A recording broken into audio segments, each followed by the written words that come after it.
नमस्कार, माझं नाव दीपक दाखिनकर. मी बेसिकली मुंबईपासून आहे.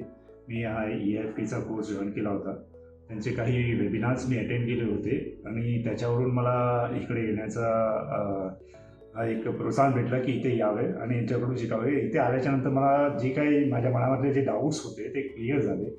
ती इम्पोर्ट आणि एक्सपोर्ट इंडस्ट्री कशा पद्धतीने काम करते आणि किती वास्ट आहे आणि याच्यामध्ये किती अभ्यास करण्यासारखं आहे हे इथून आपल्याला कळलं जातं. आणि मी आता यांच्याबरोबर जॉईन झाल्याच्यानंतर मला हे बायस फाइंडिंग आहे, तुमचे प्रोडक्ट सिलेक्शन्स आहेत, एव्हरीथिंग त्यांनी प्रॉपरली डिटेल वाईज सांगितलं आणि त्यातून मला खूप चांगलं हे भेटलं आहे. मी आता याच्यापुढे विचार करून माझे जे प्रोडक्ट्स आहेत त्याच्यावरती खूप स्टडी करणार आहे. नंतर मग ते पुढे सुद्धा मला EFT याच्यावरती सपोर्ट करणार आहेत असे त्यांनी मला अगोदरही आश्वासन दिलेलं आहे. तर मी सर्वांना हे सांगू इच्छितो की पुढे ज्यांना पण इम्पोर्ट एक्सपोर्टबद्दल व्यवस्थित माहिती आणि प्रॉपर गायडन्स हवं आहे ते EFTला नक्की व्हिजिट करा. त्यांचे जे वेबिनार्स आहेत, त्यांचे ते सेमिनार कंडक्ट्स होतात त्याच्यामध्ये नक्की करा. ते खूप बेनिफिशियल आहेत. थँक्यू.